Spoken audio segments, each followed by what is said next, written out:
Absent. For Kevin Collins to speak? The mall box.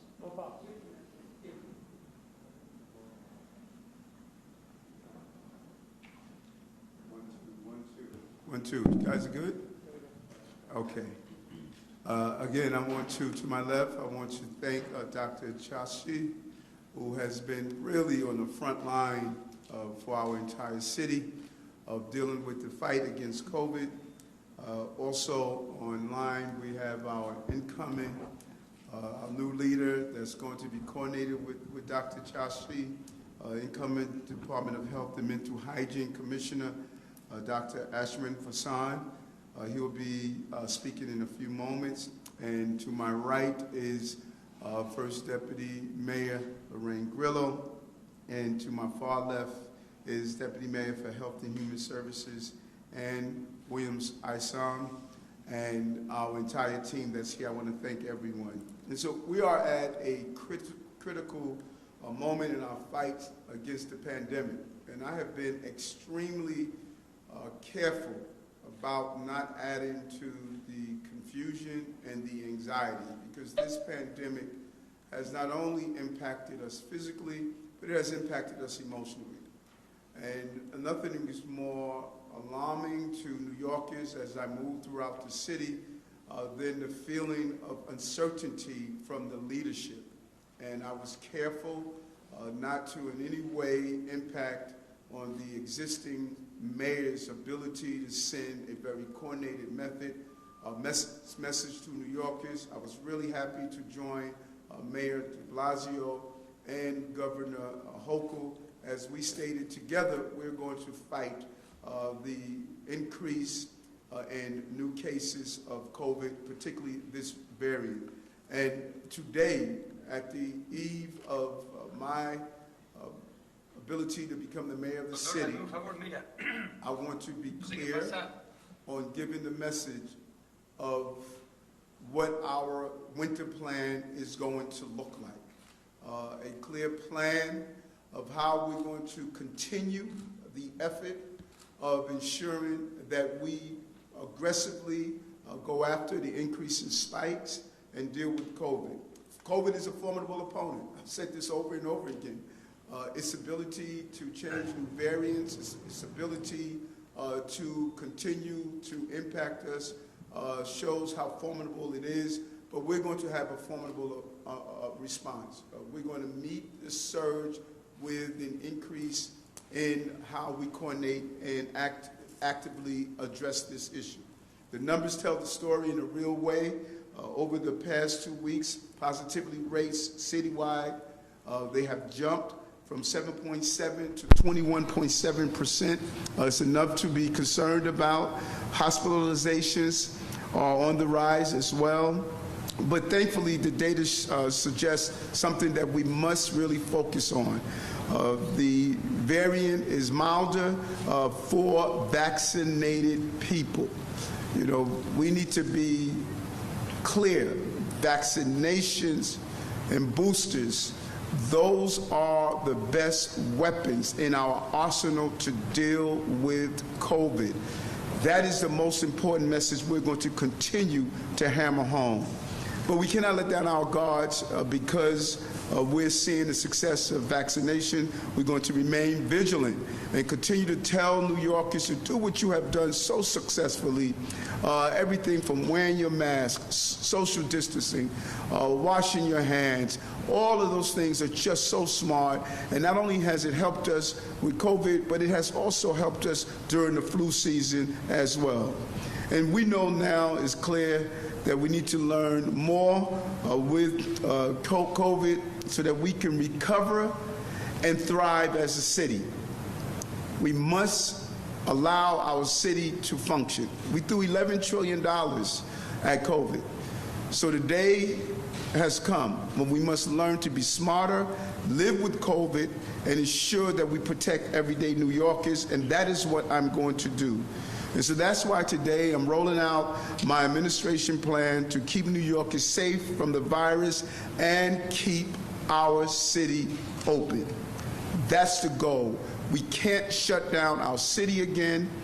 We can't allow the city to go further into economic despair, and I'm going to put in place a comprehensive plan that we're rolling out today. It was created with extensive input from public health leaders all over the city, the state, and federal government to come up with smart decisions. I led with one thought in mind: we're going to follow the science. The science will ensure that we can effectively deal with this COVID surge. This is going to provide updated rules and guidance on COVID based on the latest recommendations that we are receiving from all information that is happening globally. Our focus is vaccine and testing, vaccine and testing, vaccine and testing. We must say that over and over again. Someone needs to make a T-shirt and a cap that says vaccine and testing. This is the clear message we must get out. It is our most potent weapon, as I say over and over again. We're also making investments in our healthcare infrastructure to get through this surge and keep our system strong. That's crucial. We will look towards the importance to arm ourselves with the next wave of fighting COVID, and that is the antivirals. With these pills, when these pills become available for mass distribution, we're going to ensure that it is done in an equitable fashion. We saw at the beginning of COVID, there was a failure to have an equitable distribution of testing and equitable distribution of vaccinations. We're not going to do this with these antivirals, and we need to ensure that in a very equitable way, we get it across our city, particularly in those communities where we see a greater need. And we should commend ourselves. When I was speaking with Dr. Chosky earlier, he shared with us that many of us don't understand the last pandemic, we did not have modern science move at this rate. We saved lives because modern science came together to come up with vaccines, as well as we look at the new wave of antivirals. And we should be looking at the positive side of how we coordinated as human beings globally to fight this virus. And so with this plan that we are announcing today, we will prepare ourselves to get through the winter surge and get back to living our lives. And so I want to again thank New Yorkers. I saw you at the beginning of this virus. I saw how you responded, even with fear and lack of understanding what the future was going to look like. You stepped up. We did the right things when we had to stay shelter in place. Those countless number of New Yorkers, from transit workers to police officers to EMTs to those who worked in supermarkets and school systems, we all stepped up together and we adjusted, and we have to adjust again. We are resilient as a city, and we will continue to be resilient as a city. And together we're going to get through this. Trust me, we're going to get through this, and we're going to open our city, and the city is going to thrive. New York will lead the way for this entire country to follow. So to roll out our plan, I want to now introduce Dr. Chokshi to give the detailed overview of our plan. Doctor? Thank you so much, Mayor-elect Adams. New Yorkers have been through so much over these last 2 years, and this latest Omicron wave has unfortunately touched all of us in some way. But as we enter our third year contending with the coronavirus, we are stepping up once again to meet the challenges facing our city with renewed vigor. Today, we're proud to announce a comprehensive plan to address COVID-19. As we enter the new year, we will drive down disease and further drive up vaccinations citywide, with a constant commitment, as the mayor-elect said, to saving lives, ensuring equity, and keeping our city open. The plan revolves around 6 pillars, which we will discuss in detail today. First, vaccination. Second, supporting hospitals in congregate settings. Third, testing. Fourth, treatment. Fifth, slowing the spread of the virus. And sixth, finally, safer schools. So first, our most important public health tool, which is vaccination. We have made incredible progress on getting New Yorkers vaccinated. Over 72% of all New Yorkers are fully vaccinated, reducing their own risk of severe disease, and also helping to protect their communities. However, there is more to be done. The private sector employer mandate will stay in effect in the new year, with a focus on compliance, not punishment. The mayor-elect has charged the incoming team with standing up a dedicated unit to work with employers, foregoing fines so long as employers help get their staff vaccinated.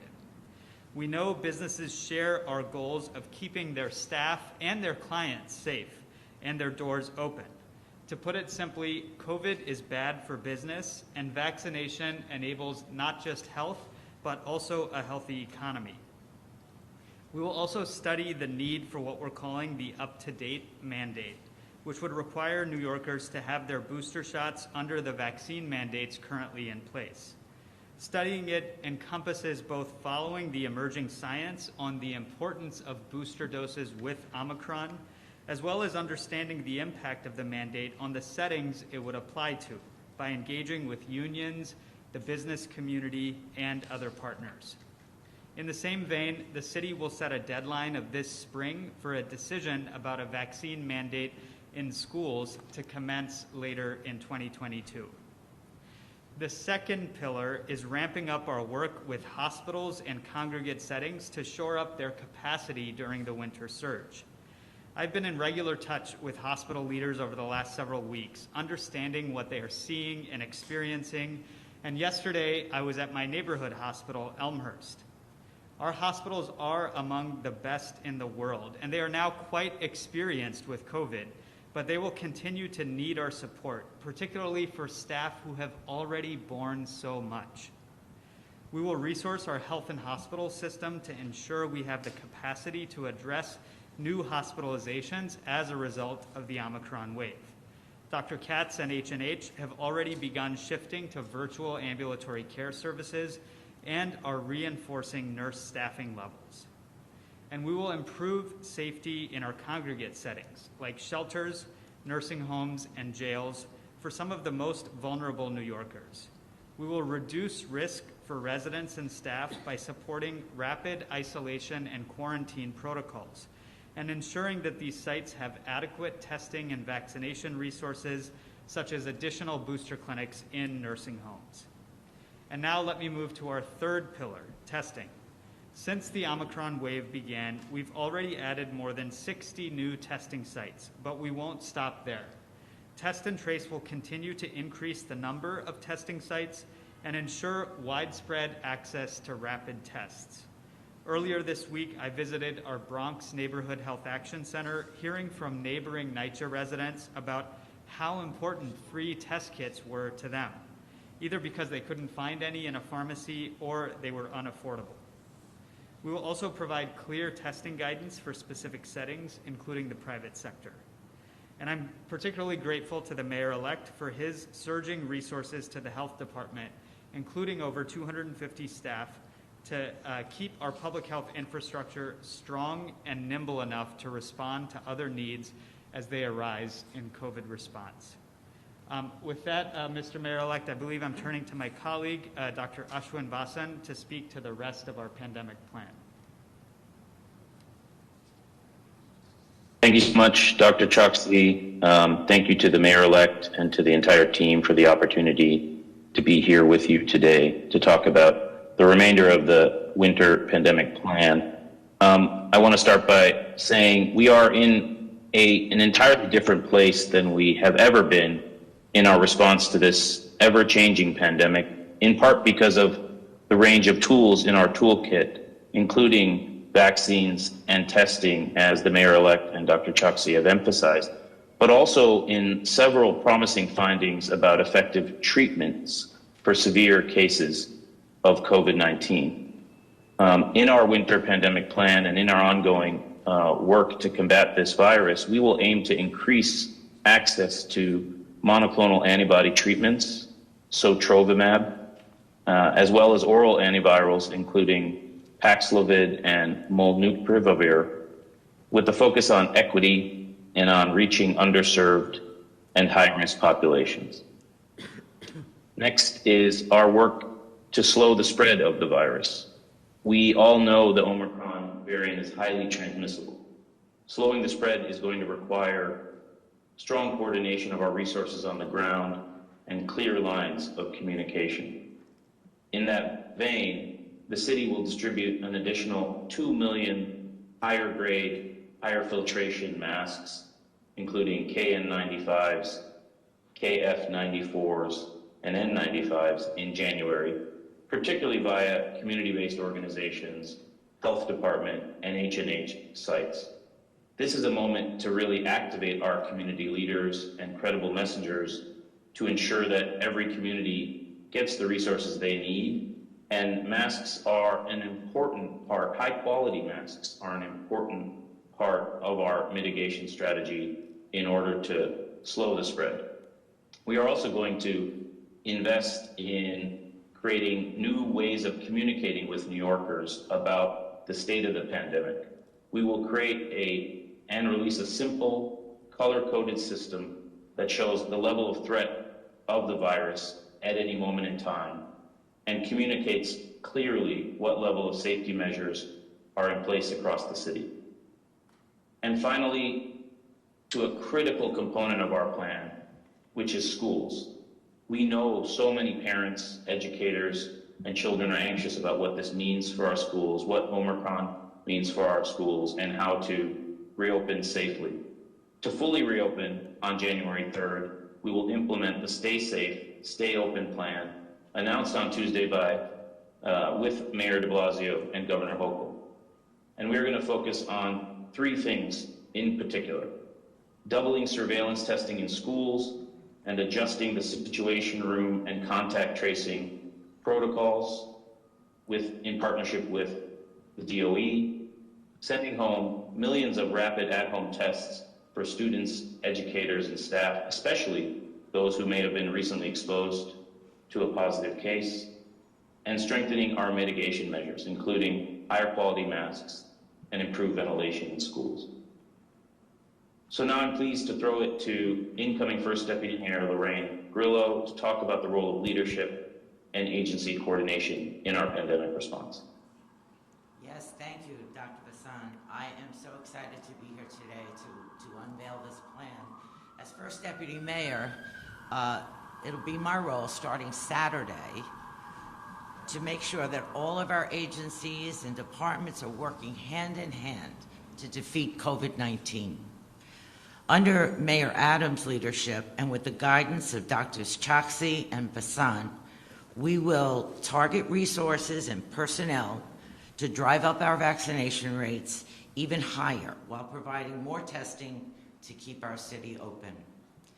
Every step of the way, we will prioritize engagements with stakeholders, including our unions, our business community, public housing residents, nonprofits, and community-based organizations to ensure the most effective and equitable approach to fight the virus.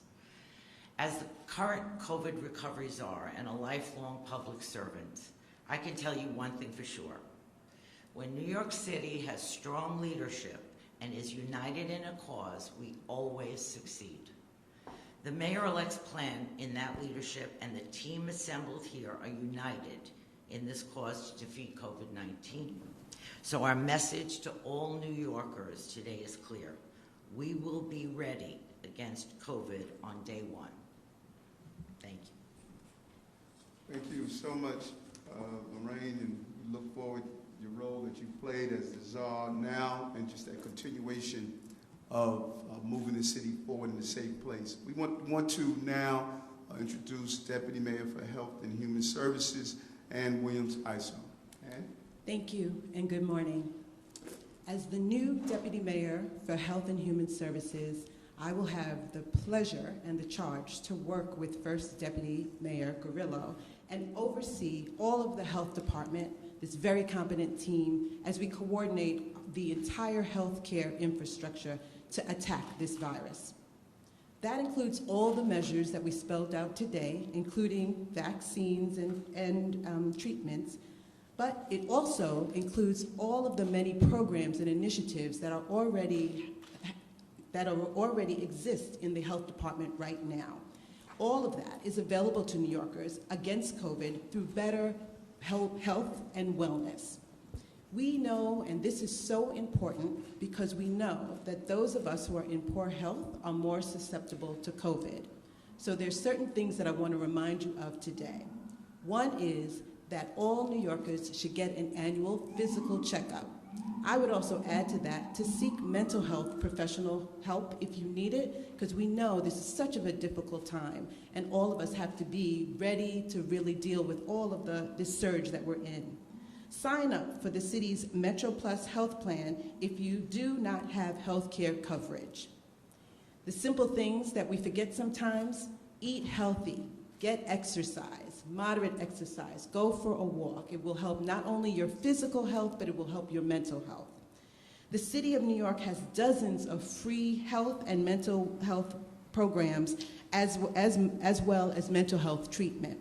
And I want to make sure that all New Yorkers take advantage of these so that we can stay healthy. In the coming months, we will be rolling out more initiatives to deliver these resources to New Yorkers. But for now, you can find more details at nyc.gov/health. I want to remind everyone to be well and stay safe, New York. Thank you. Thank you so much, Doctor, and to all of you.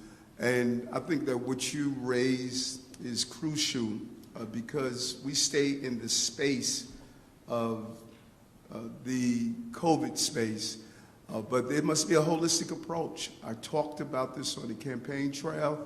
In the next few months, we're going to roll out new initiatives in H&H. COVID caught us off guard. Those at the beginning of this wave who were more likely to be hospitalized or more likely to die, many of them dealt with pre-existing conditions, comorbidities. This is what we must fight against. And we're not going to be caught off guard again. And that is what we're going to do in our health and hospital system and our safety net hospitals. We're going to take a more proactive approach to health care. We now feed the crises, and it's time for us to stop doing that. So while we are in the crisis of this pandemic, my team is going to be operating in alignment to build out a better response to health care, proper food, proper feeding our children in our hospitals, using telemedicine, understanding how to align what we do every day in our city agencies with our healthcare system.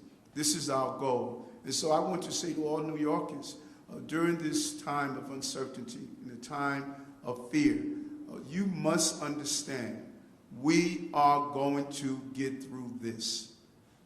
We're going to get through this with facts and not fear. We're going to get through this by being prepared and understanding that there won't be a misalignment from the previous administration and my administration. We are coordinating together to make sure that we defeat COVID. And I am confident that we're going to look back on these days and be proud of how we responded as New Yorkers, as we have done so many times in the past. January 1st is a new beginning of my administration, but it's not a new beginning of our resiliency. We're a resilient city, and that resiliency will show the entire country how New Yorkers respond during a moment of crisis. Yes, sir. We are going to do on topic, in person first. Amanda, Politico. Good morning, everyone. Nice to see you. Thank you. Good morning. Good morning. I wanted to ask about the vaccine mandates in schools. This is a state decision to get any vaccine on the list of required immunizations. You need state approval. Have you spoken to Governor Hochul about, what that would look like? I understand you're studying it, but in terms of making sure children are safe in schools, what does that state coordination look like? And how would you address any issues around staff shortages concerning, people testing positive in rapid tests? We have behind the lights, we have been in coordination with Michael Melgrew, who is the leader of the UFT. I cannot tell you how proud I am of the partnership he has shown. We have communicated with the governor to gauge her concerns around mandating vaccinations, and we have discussed our feelings on that. Right now, we don't believe the rates in schools calls for that. We said it over and over again. That is right now the safest place for our children on so many levels. The governor would make the final outcome if we're going to mandate vaccines in schools. I'm going to, those things that are state regulated, I'm going to lean on the governor, share my thoughts, but I'm going to lean on the governor and make that determination. And as we look at the numbers sometime in April, we'll see if that is something that we need to further look into. But I think at this moment, the schools are doing an amazing job. We're going to get 1 million plus tests to children. My team is coordinating right now on the ground with the governor's office and the city to get those tests in the hands of children to take home to do their tests. So I believe the plan is a good one, and then the governor will make the final determination if we will mandate vaccines. News 12. News 12. Okay, and Jacob, forward. Hi, good morning. How are you? Good.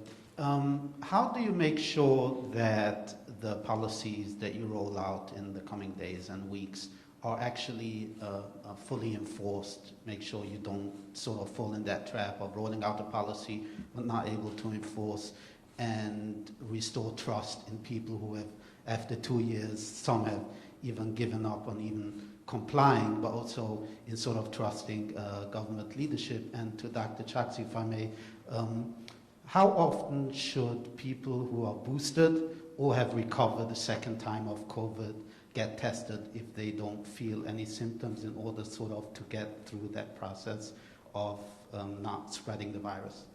So let me address the trust part and the ability to make sure people are in compliance, and the doctor will respond to your second question. The goal is to be cooperative and not punitive. We saw a punitive response. We're going to give support, and we're going to communicate. We communicated this new plan. We communicated with our business leaders, both large businesses as well as our small businesses, and we communicated with the unions. What I've heard throughout this entire pandemic is the lack of proper communication, and I'm not going to have that.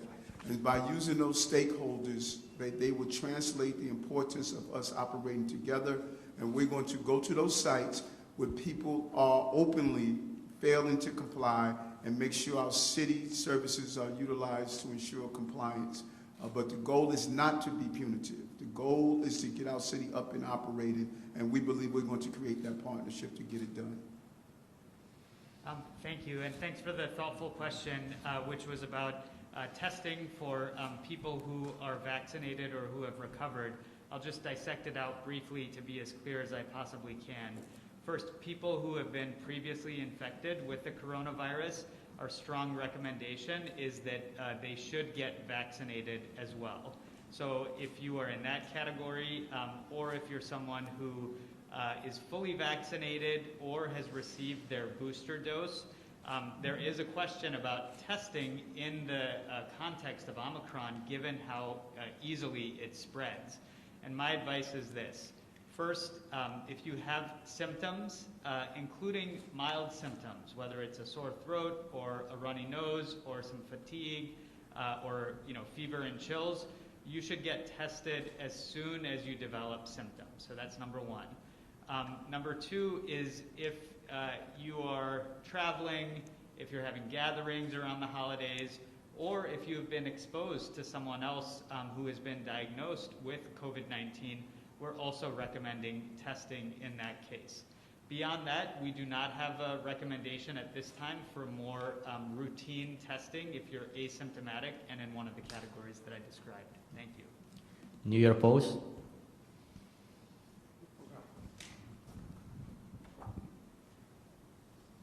Hey everybody, to the testing lines, does your administration plan to bring back the 20 sites that were closed down by H&H because of the budget cuts? And does your administration plan to expand the city's city-run rapid testing programs beyond the permanent site at Times Square and the 8 DOHMH clinics that are currently operating? Yes, thank you, Nolan. We have received and we are receiving a large number of take-home tests. We are going to really encourage New Yorkers to utilize the take-home test because that takes the weight off the system. I'm sure you have witnessed the long lines that are throughout the city now. And so we can get a mental shift to New Yorkers to know how to easily use the take-home test and how important it is to do so. We believe that's important. And then we're going to do a real analysis of the sites and get as many sites open that we can do the rapid testing as well as the overnight PCR test. That is what we're going to do to see how we can get that done because we should have a greater accessibility to tests. Dr. Choksi, the rapid testing program is yours. Was it a mistake not to expand it beyond sort of the initial DOHMH sex health clinics?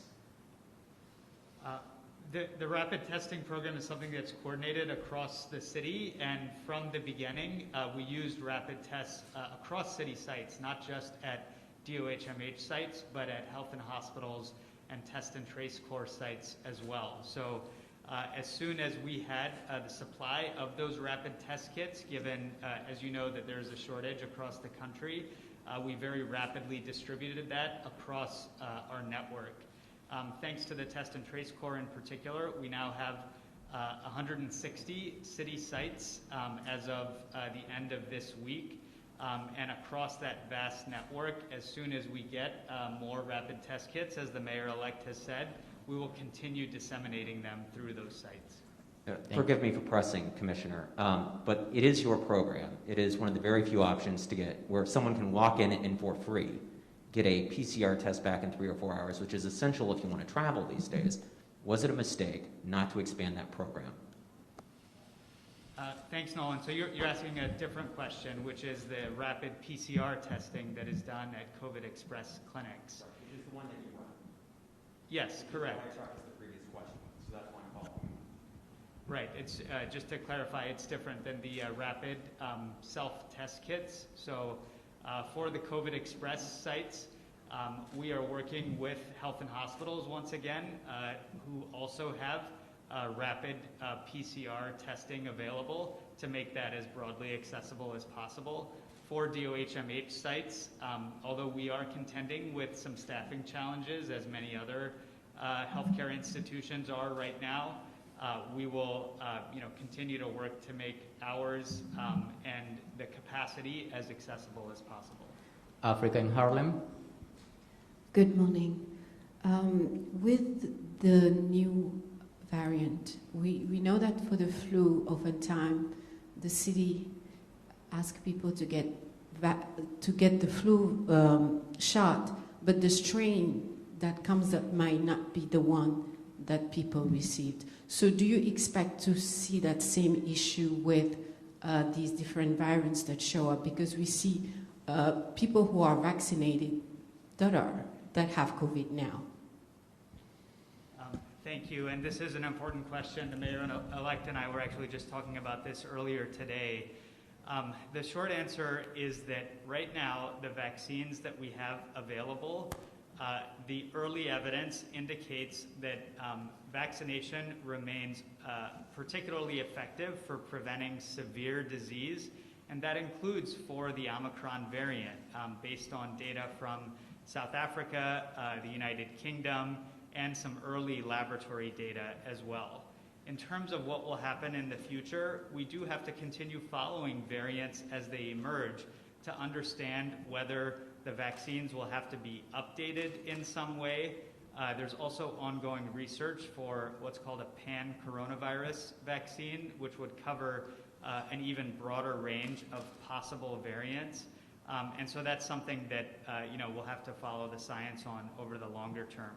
But I want to make sure, amidst all of the scientific developments, that we don't lose the very clear public health message for New Yorkers, which is that vaccines work, including against Omicron. It's very important for New Yorkers to get vaccinated to prevent severe disease, and it's particularly important with Omicron, if you're fully vaccinated, to get your booster dose. City and State, Jeff Colton. And I just want to add what the doctor stated, because the doctor is so important what you just stated. Vaccines, booster shots, prevent, and it does an amazing job to prevent death and hospitalization.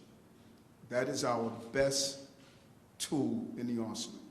And so if people state, I have a booster shot, but I still got the virus, the facts and data shows you're less likely to die and be hospitalized. That is the most important things we must understand. That's why we keep saying booster shots and vaccines. That is our potent weapon. City and State. Thank you. I'm hearing a lot of continuity from the last administration to this one, obviously with the same health commissioner for now, but it's a new administration, new mayor. What are the changes that you say that you're making to the city's COVID-19 plan from the de Blasio administration to the Adams administration? Well, I think it's a combination. First of all, we believe this administration has done a good job in addressing the virus. I believe we're going to really improve on communication. That's the number one thing I heard. If I was to critique any part of what was done, many people found out information after the fact. I don't want to do that. I want to make sure I speak with the stakeholders. And I'm going to have a vast communication network that's going to ensure our credible messengers, you heard me talk about it often, the census teams, they can do an amazing job to do this in multi-languages. This is not only an English-only speaking city. And we're going to lean into those second shots. Many people took their first shot, but if you do an analysis, there are too many New Yorkers who have not received their second shot. We're going to send a clear message that it was supposed to have been received in a 45-day period. Some people have not done that.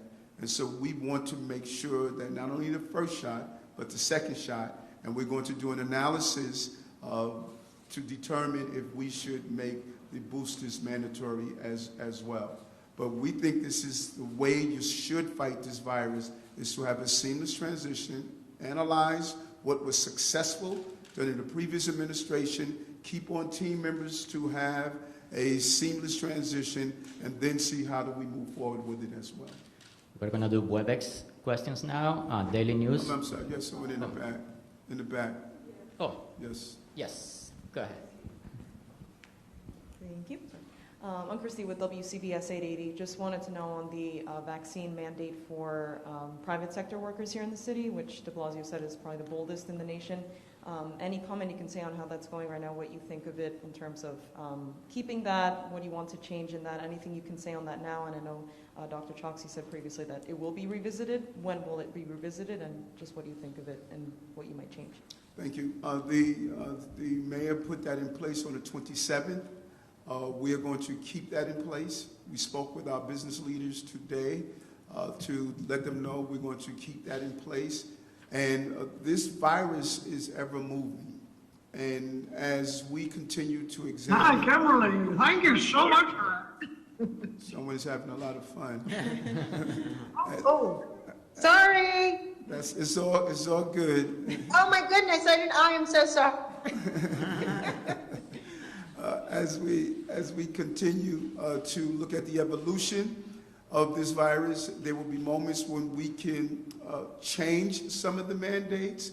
I would love to get to the day when we won't have children wearing masks in schools, when we won't have families needing to sit in a restaurant or visit other locations with the vaccine cards. We're going to make those adjustments based on what the science tells us when we can remove some of the mandates, and there may come a time, if a new variant comes, where we have to increase mandates. And so right now we're going to maintain what was put in place for the business community that was put in place on the 27th. We're going to continue that. And if there's a moment when we can change or alter that, we're going to do so based on the science. Thank you. We are going to do Daily News on WebEx. Chris Sommerfolks. Yes, hi, Mayor-elect, can you hear me? Yes, I can. Good morning. I wanted to follow up on the question that was just asked about the private sector mandate. When Mayor de Blasio announced it, he said he also wanted to focus on education as opposed to enforcement and fines. So I guess I just want to ask, do you believe that you're doing something differently than that, or are you just following the same track?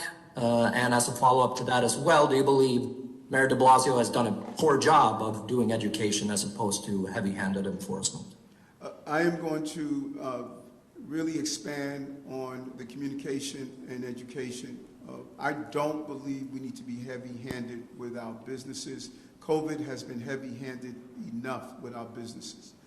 COVID has traumatized our financial base, restaurants, small businesses, corporations. It has traumatized. I think the right partnership, what we are doing now by speaking with our large businesses and our small businesses, we're going to receive the level of cooperation we need to ensure that we get the compliance that we need. And I believe if there was one critique, as I stated, I think that the mayor, in the state of urgency which he was faced, we could have all done a better job in communicating with our various stakeholders around unions, around businesses, large and small. But I understand clearly what the mayor was going through at the time, and we need to be clear on that. He was dealing with increased hospitalization rates, deaths. We saw morgues being set up in parking lots outside hospitals. It was a very serious time, and I commend him. While being in the eye of the storm, he made the decisions to save New Yorkers, and when you match that with science and what our scientists and doctors and medical professionals have done, we did an amazing job as a city and as a country. And so we can always look in the rearview mirror and say what we can do better, but I commend the mayor and his team for what they did to get us through a very turbulent period in our city and in our country. Next, we have Laura Nemes, Bloomberg. Hi, Mayor-elect. Can you hear me? Yes, I can. How are you? I'm okay. Thank you. I wonder, both you and Mayor de Blasio have said that you really don't want to shut down anything in New York City again, but we are seeing, because of the Omicron, a wave of sort of de facto shutdowns, the closure of these CityMD sites. Several train lines are not operating, shows are closing, restaurants are temporarily closing. Is there any way to avoid that reality, or are we just going to have to wait until it's over? And also, I wonder if, and perhaps Dr. Choksi or Dr. Vasan could answer, do you have any estimate at this point for when the Omicron wave might begin to subside? So the answer to close down, I think we're being extremely smart. I'm going to be walking through the theater district in a little while to send the message that let's make smart decisions. We want the lights on Broadway to remain on because not only for those who visit our great theater district, but it's a symbol. Broadway theaters being open sends a signal globally. Tourism is a multi-billion-dollar industry for our city, and it's imperative that we send the signal that we are open and safe. That is crucial. And so when you look at some of the adjustments that we're making, those adjustments are being made so we don't have to close down our city. They're coordinated, they're smart. I encourage us to make the right adjustment as we get through this summer surge so we can get back to a full opening and operation of the city. So I commend those who are making those modifications because that is what it's going to take to get us open. And Doctor will answer your question, but I'm sure if he was able to tell you when, he'll be a multi-billionaire. We all don't know when. You're exactly right about that, Mr. Mayor-elect. And I have a lot of humility because it's been very challenging to, to predict the path of this virus over the past 2 years. With that said, we are, of course, following the trajectories from around the world, particularly in South Africa, the United Kingdom, Denmark, and Norway, which are a little bit ahead of what we've seen in New York City, even though we are ahead of much of the rest of the country in terms of Omicron.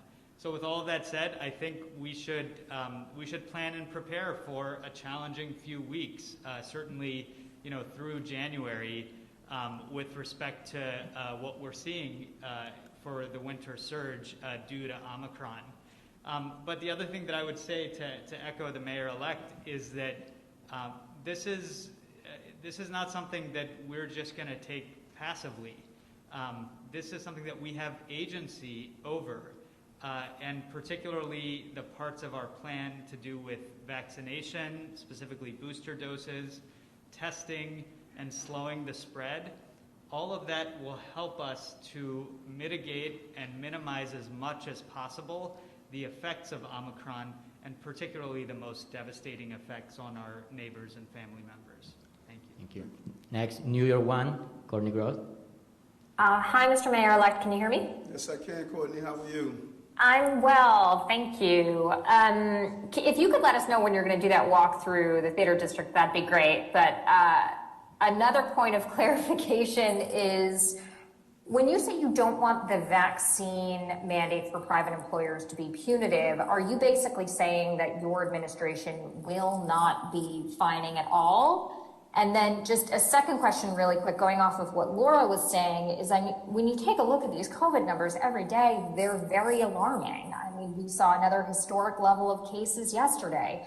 And one assumes, or it is starting to filter into our hospitals. And while you don't want a shutdown, is there any concern that at some point our hospitals won't be able to handle it and you'll have a much larger crisis on your hands for the 5 boroughs? First, on the fines, yes, we will. We will fine those businesses that are recklessly not complying and just refuse to do so. And we're going to use a light-handed approach for those businesses that are attempting to comply and give them the support they need. That's the partnership we want to create. I don't want to be heavy-handed and punitive in this approach. I think that we have to get through this together, and those businesses know if we shut down, it's going to devastate businesses. And the way not to shut down is vaccination, booster shots. That is our weapon. Your second question, dealing with the overall approach to this, is something that I believe is imperative for us to do properly, and with the proper coordination that we are witnessing here. We are in a real good place in that even when you look at the hospitalizations, the headlines may say we have an 80% increase, but let's be, facts are important because facts can spread fear and facts can also allow people to know that this is not at the place where we have morgues outside of hospitals, where we're seeing people dying at alarming rates. We are not where we were in the beginning. Many of those hospitalizations, and some of them I should say, is coming from basic hospital for medical reasons. That is part of the increase in numbers that we're seeing across the city. And yes, this variant is extremely contagious, as the doctors are saying, but we should also acknowledge the fact it's not the same as the first wave of COVID, where you were witnessing the number of deaths, the number of people who were severely ill because of the vaccine and the booster shots. The contagious nature of it is not meeting the same level of deaths and hospitalization that we witnessed before. And we need to be clear on that. Just about everyone in the people I've been communicating with who caught COVID, for the most part, they're home, they were vaccinated, they had their booster shots, they're stating that they're going through flu or cold-like symptoms. That is a big difference from what I heard when I was on the ground when COVID first hit this city. The overwhelming number of people were headed to the hospital, and some of the people close to me actually passed away. And so, yes, the numbers are high.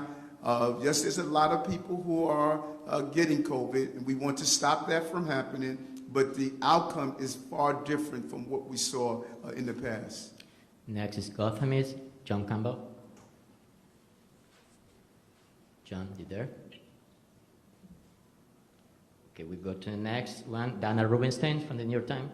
And I'm sorry, New York 1, Courtney, you asked, we're going to get there at 12 o'clock to do the walkthrough on Broadway, 12 o'clock, and the team will let you know the exact location. Mayor-elect, can you hear me? I'm sorry. We're getting Ryan's telling us the location. Richards Rogers Theater, where Hamilton is being shown. John Campbell. John? Hi, can you hear me? Yes, can, John. Okay, fantastic. Sorry about that. I'm curious about the decision on whether to require boosters for the various vaccine mandates.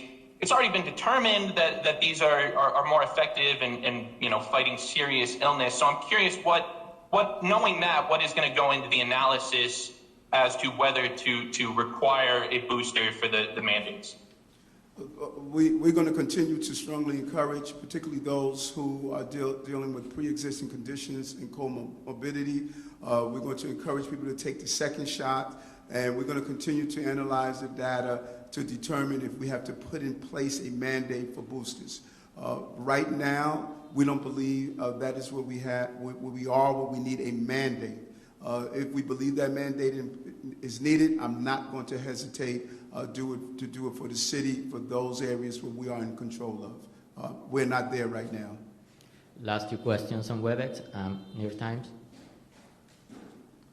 Dana, can you hear? Thanks. Hi, can you hear me? Yes, I can. Thank you. So, Mr. Mayor-elect, given the incredible prevalence of Omicron, I'm curious, do you plan to let public employees work from home at all? And more broadly, I'm curious what your thoughts are about folks returning to the office right now. In France, for example, the Prime Minister has directed people to work from home as much as possible. What are your thoughts on that, and just on whether public employees can telework? Yeah, and Dana, that's a very important question, because that accountant in his or her office also goes down to the local restaurant. They encourage the business traveler to come here to the city. 70% of our hotel occupancy is dealing with business travelers. They go to the cleaners to get their suits cleaned. Our financial ecosystem is determined by people not being home, but being in the office spaces. The cross-pollination of ideas, being engaged, the socialization is crucial to get as many of us back in our office spaces as possible. Right now, we're dealing with a surge. And so my team will be speaking with union leaders and city agencies, those places where we can effectively do our job remotely. We will be in conversation to examine that, and I'm open to that. But as soon as we see a decline in the surge, we're going to have people back into the office spaces so that we can start not only recovering from COVID, but we have to recover the financial crisis that we're facing. And we have to be honest with ourselves. We spent $11 trillion fighting COVID. We don't have another $11 trillion. We're at the point where we must safely learn to live with COVID. We're not going to do it in a reckless fashion. We're going to make sure our city's up and thriving, but we're going to do it in a safe way. And that is the message we want to send. And we're going to do it by ensuring people are returning to work in a safe way, social distancing, making sure they have the space, wear masks, make sure they are vaccinated, booster shots. All of those things are going to allow our city to open again, and that is what we're going to focus on. Last question on Jueves, Borough Park 24. Yehudi? Can you hear me? Yes, we can hear you. Hi, morning. How are you? Great. Great. So I'm wondering what Doctors Choksi and Vassan think about some ideas among infectious disease specialists that the more mild symptoms created by Omicron could indicate that the population has built up more immunity to the virus, and therefore signal that the pandemic could be now turning the corner to becoming endemic, which would signal that the actual pandemic is coming to an end, just as the Spanish flu kind of burned itself out after 16 months in 1918, just after the population had built up enough immunity. Yes, I can start, and I'm sure Dr. Vassan has ideas as well. Thank you, Yehuda. There is some validity to this hypothesis, but I have to emphasize that we don't have enough evidence to be able to determine that that's the path that we're following right now with Omicron. And allow me to clarify a little bit in terms of when we say that the emerging evidence indicates that Omicron is less severe, that doesn't necessarily mean that it's mild, particularly if you are unvaccinated or you have underlying health conditions or you are older. So we have to hold both of these things in our minds at the same time. One of the ways that scientists are trying to parse this out and understand the different parts of the puzzle is to disentangle what is called intrinsic severity, which has more to do with the characteristics of the virus itself, from realized severity, which also has to do with the level of immunity in the population. With the way that I think about this, the intrinsic severity is something that we cannot change. But the realized severity is something that we can through vaccination and through the emphasis on booster doses that we've described. We don't have any more questions, Mr. Mayor. Yes, we do. Mayor-elect Adams, this is Darla Miles from WABC TV. Can you hear me? Yes, I can, Darla. How are you? I'm doing well, Mayor-elect. How are you? I did raise my hand quite some time ago, and I was not acknowledged, so I'll keep this quick because I know you're wrapping up. I have a few questions. Number one, I know you spoke with the business community earlier this morning, but the horse is kind of out of the gate in terms of the sticker shock with the mandate. What was their reaction that this mandate would stay in place, and what did you hear from them that might be different to ensure compliance? That's the first question. Secondly, what would be the timeline to make a decision with regard to the booster shots being part of the vaccine mandate? So is that March, April, February? And then thirdly, what would you say to New Yorkers who might hear this plan this morning and say it's more of the same, they're cynical, and they don't have a lot of confidence in it? First, the business community. They stated that the leaders we communicated with, Eric, we trust you. You have worked with us, sent a very strong message that we're going to be a business-friendly city, and we're going to communicate with our business leaders. And they are doing what so many other New Yorkers are doing, that we're going to give Eric an opportunity to bring our city to the level that we know our city can come to. And so I'm looking forward to continue to work with them. I need the business community in this city, and we're going to operate as a team, and we're going to continue to do so. And that's the communication I received. With the booster shots, I say this over and over again, and I'm sure the doctors will tell you, this virus is a formidable opponent. And based on the data, based on the changes, based on how it moves differently, we're going to evaluate that and make smart decisions in a real-time manner. We're not there now to mandate boosters. If something happens in the next day or so that we need to do so, we will do so. If in April we do an evaluation and determine that we don't have to put that mandate in place, we're not going to put it in place. But we're going to continue to watch the numbers, watch the data, and make real-time decisions based on that. And for the comment about New Yorkers saying that there's nothing new here, we're not confident, I don't believe that. New Yorkers have gone through a level of trauma. I am very clear on my message. These are not the first difficult days we have gone through as New Yorkers. I remember clearly going through 9/11. I remember clearly going through the first attack on the Trade Center. There's something resilient about this city, and I believe that this administration is going to be a symbol of that resiliency, that this is a moment that we are going to get through, and we're going to show New Yorkers together we can get through that. And I understand the anxiety, I understand the uncertainty, but I also know the ability of bringing the right leadership and the right team together to solve these problems.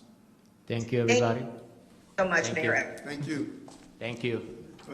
Just do a few, we're going to do a few off topic. Thank you, doctors. Thank you, Rain. Yes.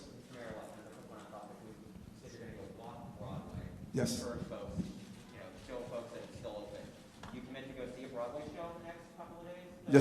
Yes, I am. I always make an excuse to see Lion King over and over and over again. I don't know their status right now, but if they're open, I am looking forward to seeing it again. I'm a Simba guy, so yes, I'm going to see a play. I want to see as many plays as possible. That's my therapy. You have a second favorite? There's a new play on Broadway. I think it's called Thoughts of a Black Man. I didn't see the whole show yet, but I would like to see that show as soon as possible. Off topic? Jacob? A twofold question. One, what's your plan to do after you get sworn in? You are a nightlife mayor. So what's your plan for the remaining of the night? And second, there's been a number of letters sent your way. I don't know if you've gotten it, but it was shared on social media about boosting secular studies in yeshivas. Have you gotten them? What was your response, or do you intend to respond to them? I'm sorry, you said boosting? Secular studies in yeshivas. When you say boosting secular studies, explain that more to me.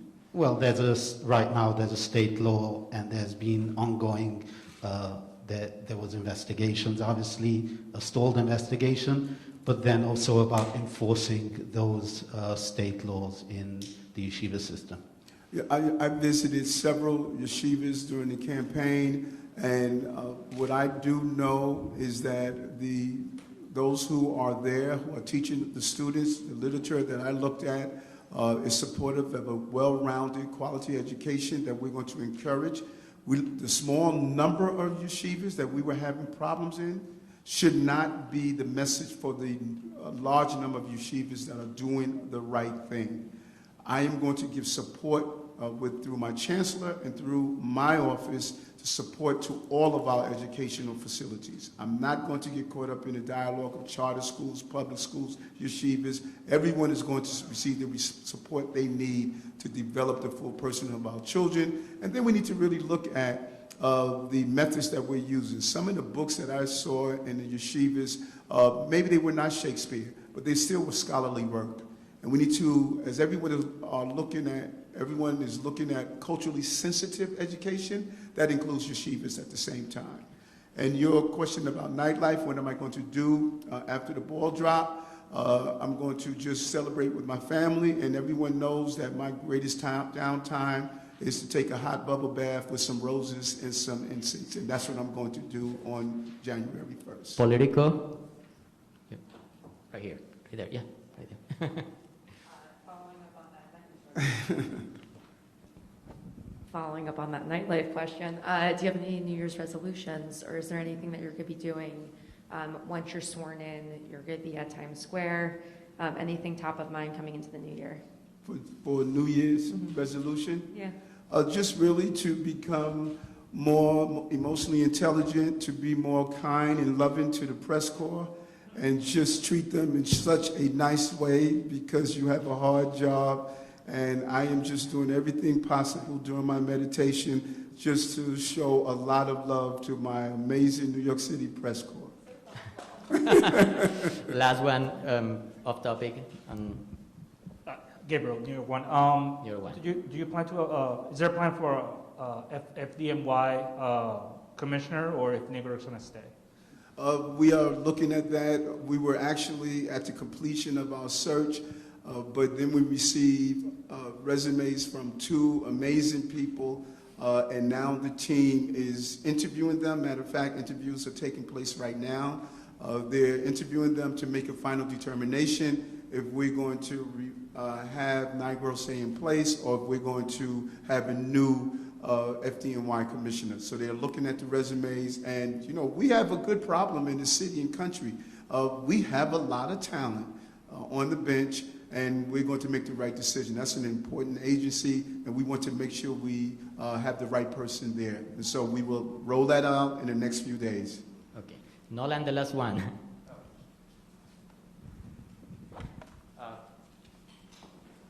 There are, a bunch of other appointments still left. So one, I guess, question one is, do you still plan to make Philip Banks your deputy mayor for public safety? Well, everyone made that decision for me. I stated that we were going to have a deputy mayor of public safety, and we're determining who's going to fit that position. I think Philip Banks is an amazing law enforcement expert. I think he has contributed to our city. The role he has played in the police department as the chief of the department, I'm really impressed with, and we will make the determination of who's going to be the final person to fit that role as the deputy mayor of public safety, to coordinate all of our law enforcement communities so that we can have a better response. Would you characterize him as a front runner for the job? No, I wouldn't do any characterizations right now.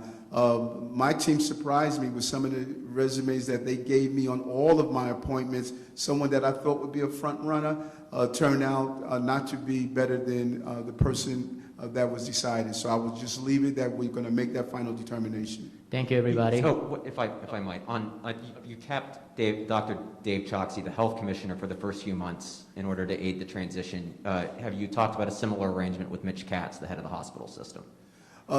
We have looked at that. I like Mitch. Mitch, he subscribes to my philosophy of having a holistic approach to healthcare. During his time in the de Blasio's administration, I sat down with Mitch several times, and I'm really impressed that he just gets it. And we are not at a loss if Mitch decides that he's going to stay on board. I'm going to speak with the Deputy Mayor of Health, and we're going to make that final determination. Okay, thank you. Thank you.